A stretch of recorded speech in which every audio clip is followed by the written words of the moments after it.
So look, the United States conducted this operation with a very clear goal in mind. I haven't got a chance to see a lot of reporting. I don't understand what the confusion is. Let me explain it to you, and I'll do it once again as clearly as possible. Perhaps you'll report it that way.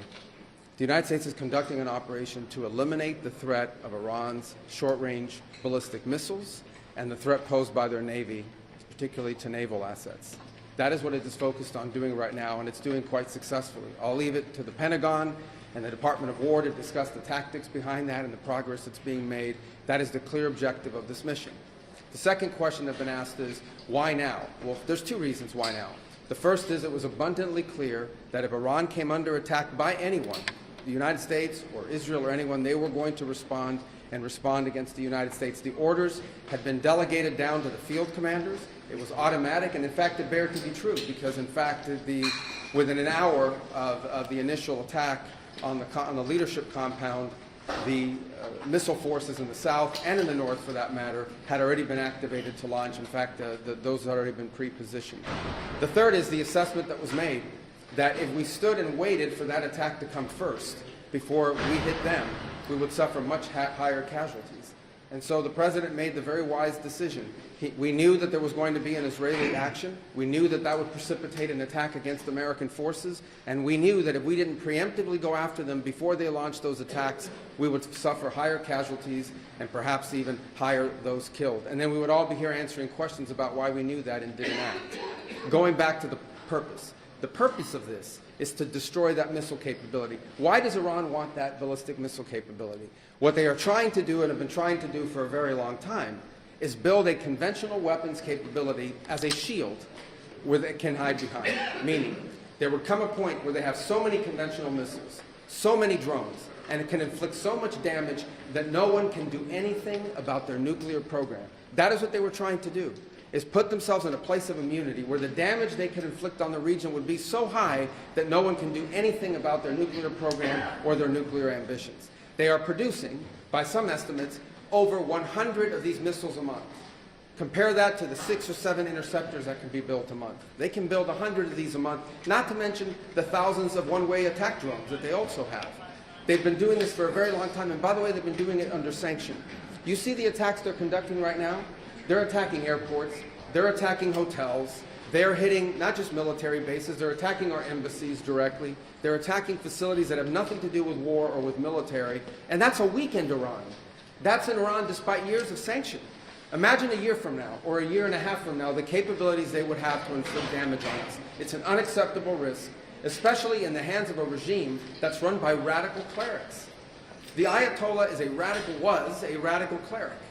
That entire regime is led by radical clerics who don't make geopolitical decisions. They make decisions on the basis of theology, their view of theology, which is an apocalyptic one. That has to be taken very seriously as well.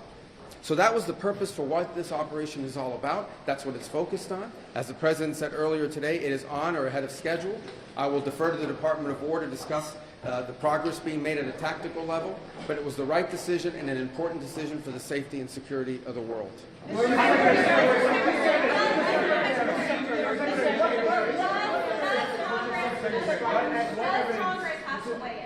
Congress have to weigh in? Is the President declaring war?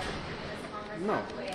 And was there an imminent threat? Did you tell lawmakers that there was an imminent threat? There absolutely was an imminent threat, and the imminent threat was that we knew that if Iran was attacked, and we believed they would be attacked, that they would immediately come after us. And we were not going to sit there and absorb a blow before we responded, because the Department of War assessed that if we did that, if we waited for them to hit us first after they were attacked, and by someone else, Israel attacked them, they hit us first, and we waited for them to hit us, we would suffer more casualties and more deaths. We went proactively in a defensive way to prevent them from inflicting higher damage. Had we not done so, there would have been hearings on Capitol Hill about how we knew that this was going to happen and we didn't act preemptively to prevent more casualties and more loss of life. The U.S. was forced to strike because of an impending Israeli action? No, well, let me two things I would say. Number one is, no matter what, ultimately this operation needed to happen. That's the question of why now. But this operation needed to happen because Iran in about a year or a year and a half would cross the line of immunity, meaning they would have so many short-range missiles, so many drones, that no one could do anything about it because they could hold the whole world hostage. Look at the damage they're doing now. And this is a weakened Iran. Imagine a year from now. So that had to happen. Obviously, we were aware of Israeli intentions and understood what that would mean for us, and we had to be prepared to act as a result of it. But this had to happen no matter what. Mr.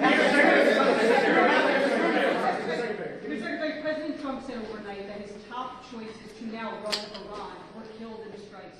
Does the United States have a firm plan for how they intend to handle this power vacuum in Iran to ensure that the Iranian hardliner does not take So power? two things, and two things can be true. Number one is our mission and our focus is the destruction of their ballistic missile capabilities and their ability to manufacture them, as well as the threat posed by their Navy to global shipping. That's our objective.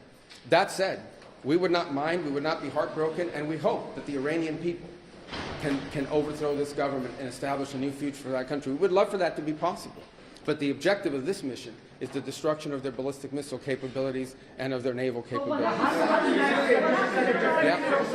So are you saying, based on that, are you saying that there is no responsibility, no plan for the U.S. to at least play a role in whatever government comes next? We might. We'll see how circumstances play out. But I'm telling you what the objectives of this operation are. The objectives of this operation are to destroy their ballistic missile capability and make sure they can't rebuild it, and make sure that they can't hide behind that to have a nuclear program. That's the objective of the mission. That said, abundantly clear, we would love for there to be an Iran that's not governed by radical Shia clerics. As I've said myself repeatedly for years, the leadership of that country does not reflect the people of Iran, and I think that's been pretty apparent in the protests that you've seen. If there's something we can do to help them down the road, we'd obviously be open to it, but that's not the objective. The objective of this mission is the destruction of their ballistic missile capabilities. Regime change has not gone well for the United States. The what now? Regime change has not gone well for the United States for many, many decades. How do you assure the American public that things will not get worse for the next regime that comes in there and replaces the actual? Well, we would love to see this regime be replaced. And ultimately, as the president has said, he calls... No, but let me finish my answer. As the president has said, he would love for the people of Iran to use this as an opportunity to rise up and remove these leaders. They've been wanting to remove them from a long time. We've seen successive waves of protests, and we've seen them slaughter people. Okay? But the objective of this mission is to make sure they don't have these weapons that can threaten us and our allies in the region. That's why we're doing what we're doing now. And while we would love to see a new regime, the bottom line is no matter who governs that country a year from now, they're not going to have these ballistic missiles and they're not going to have these drones to threaten us. That's the objective of this mission, is to deny them the ability to use ballistic missiles to threaten their neighbors, to threaten our bases, to threaten our presence in the region, and ultimately as a shield behind which they can do whatever they want with their nuclear weapons ambition. We were not going to let them hide behind that, and that's why this was such a critical mission to undertake now while they were at their weakest point, and not a year from now where they could inflict even more damage and perhaps already be behind that point of immunity. Go right here behind. Go ahead, you and then you. Yes. Your critics in Congress have said that they should have a role, they should be able to weigh in here, and there are going to be war powers resolutions votes in Congress later this week. Why not notify Congress ahead of this, and does Congress... Well, we did. We notified Congress. I mean, we notified the Gang of Eight. We notified congressional leadership. There's no law that requires us to do that. The law says we have to notify them 48 hours after beginning hostilities. We've done that. I think the notification went today. But we did notify members of Congress in advance. But we can't notify 535 members of Congress. Vote to authorize the war. Well, the Congress can vote on whatever they want, but there's no law that requires us to do that. And I want to say something because I see people on TV. Look, that's fine. If they want to take a war powers vote, they can do that. They've done that. They've done that a bunch of times. But there's no, people keep saying that there's no law that requires the president to have done anything with regards to this. To begin with, no presidential administration has ever accepted the War Powers Act as constitutional. Not Republican presidents, not Democratic presidents. That said, we have followed the notification at 48 hours, and we're here today. I've done more Gang of Eight briefings than I got in the 4 years that Biden was president and I was a member of the Gang of Eight. All of that said, we've complied with the law 100%. And we're going to continue to comply with it. We've done the notification, and we officially to Congress, but we did notify members of Congress. We just can't notify 535 people. That's not possible, but we did the Gang of Eight twice. I briefed them last week, and then I called them the night before the operation. Can you tell us what you know, Mr. Secretary, of the administration knows about the strike at a building in southern Iran that the Iranians say was a school, reports of large civilians, including children killed? Yeah, I've seen those reports. I would refer you, not because I'm not trying to answer your question, but I don't want to get it wrong. The Department of War would be investigating that if that was our strike, and I would refer your question to them, and I'll make sure they're aware that you have that question. But we'd like to know. American missiles. Well, clearly, the United States would not deliberately target a school. Our objectives are missiles, both the ability to manufacture them and the ability to launch them, and the one-way attract drones. That would be our focus, and that's what we would be focused on. We would have no interest and, frankly, no incentive to target civilian infrastructure. The Iranians are, on the other hand, targeting civilian infrastructure. You guys have seen it. I'm sure you've seen it. They're hitting hotels. They're hitting embassies. They're hitting airports. They're hitting oil infrastructure. Well, it'd be very tragic, but I can't speak to the details behind it because I just don't have it. It would be a tragic outcome if it's happened. I don't have the details as to what led to it. But what is clear is that the United States would not deliberately target a school. They are, on the other hand, deliberately targeting civilians, as you've seen, because you know why? They are a terroristic regime. They sponsor terrorism and they participate in terrorism. President Rubio, what's your message to Americans who are concerned about rising energy prices given the spiking of oil prices today? Yes, and we knew that going in would be a factor, and so we have a program in place that will begin to be implemented by Secretary Wright, Secretary Bessent. We talked about it last night, again, about this program. We talked this morning. And starting tomorrow, you will see us rolling out those phases to try to mitigate against that. Obviously, markets are going to be reacting to news about what's happening. And again, a reminder, think about it, okay? This terroristic regime, led by radical clerics, has the ability, potentially, to shut off 20% of global energy. That's the kind of leverage they have because of their Navy. We're going to destroy their Navy. But there is a plan in place. We anticipated this could be an issue, and Secretary Wright and Bessent will begin to roll out those steps starting tomorrow to mitigate against the impact that could have. I got to do this briefing, so I got a couple more. Yeah. Do you anticipate putting boots on the ground, and how long do you anticipate the conflict to last? Well, we don't. Let me say two things about it. Number one, the president always has the options to undertake whatever operations he decides to do as the commander-in-chief. That said, we believe the objective that we have set for this mission, which is the destruction of their ballistic missile capabilities, both launch capability and manufacturing, can be achieved without ground forces. Right now, we're not postured for ground forces, but obviously the president has those options. He's never going to rule out anything.